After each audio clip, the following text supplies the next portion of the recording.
first really big space that Sai used was in Via di Monserrato, which became the first grand step in a series of performances dedicated to the pleasure or displeasure of things, art, and objects. It was, in my opinion, a space arranged to flirt with ideas and intentions of his, based on a generous psychological state of creativity about light, space, and memory, as well as the benevolence of visitors ready to be charmed by his activities. It was an attempt to astonish by fulfilling one's possibilities in life in an uncommon manner. I remember Sai riding through the enfilade of rooms in the apartment in Monserrato on a bicycle. He played for guests on a huge rickety grand piano that had belonged to Franz Liszt, improvising music interspaced by records of pop songs, an early disc jockey. The assemblages in his house were always quite uncomfortable from a banal point of view. One at times sensed an atmosphere of imbalanced, tilted audacity, or had the impression that everything was on the edge of unbalance, dangerous to touch or even look at, like Roman sculptures on over-high columns, with works of art displayed in a precarious equilibrium, often resting on slippery armchairs and dilapidated furniture suitable only for stacking books. Paintings and sculptures were on the floor, leaning against the wall or against the columns holding Roman busts, or placed in the spaces between windows and doors, almost obstructing them. At times, sculptures were used as a buttress or to keep a door open or shut, or literally kicked around on the slippery floors to a new destination in the room.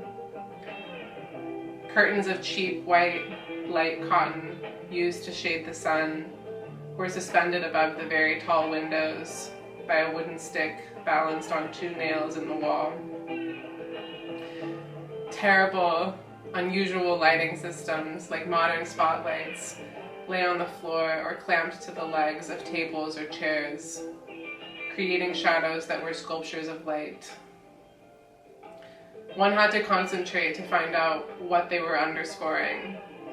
My recollection, was that it had very little to do with aesthetics, but was instead all a creation of points that could be identified later, like an anagram or a representation of a metaphor. At times, even the triangular wooden wedges used in the house to shim works on the slippery floors appeared in his sculptures, and the sculptures of light appeared in some of his paintings, especially during his years in the Via di Monserrato apartment.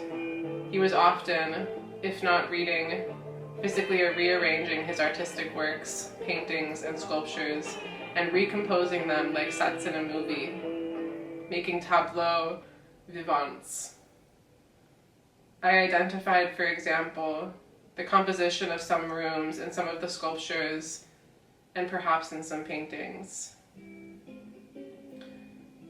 He did not like to sell his works, but rather to keep them as references for the future development of his art.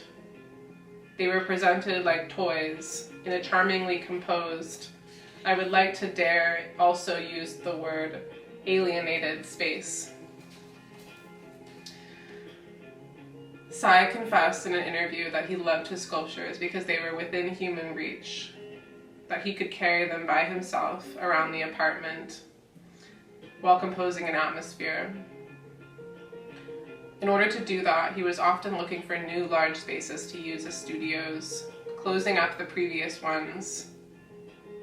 The different places used as studios, houses, and the semi-abandoning of them once they were full of art or out of a necessity for a new psychological phase of life was not, I suppose, an escape to accumulations of different things, memories, and experiences, but instead represented the hope for a rejuvenation of ideas through a new space.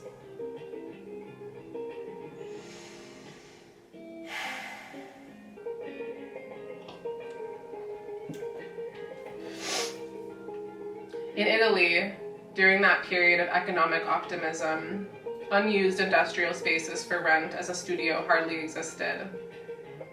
The only available spaces for an artist were decrepit and charming historical places that the old bourgeoisie was desperately trying to get rid of.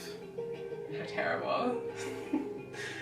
I remember the daily short trips outside Rome to visit possible studios and the amazement of how many inexpensive palazzi and castles were available in little villages such as Nespolo, Nerolo, Bolsena, Todi, Riofredo, Tonicoda, and Pienza.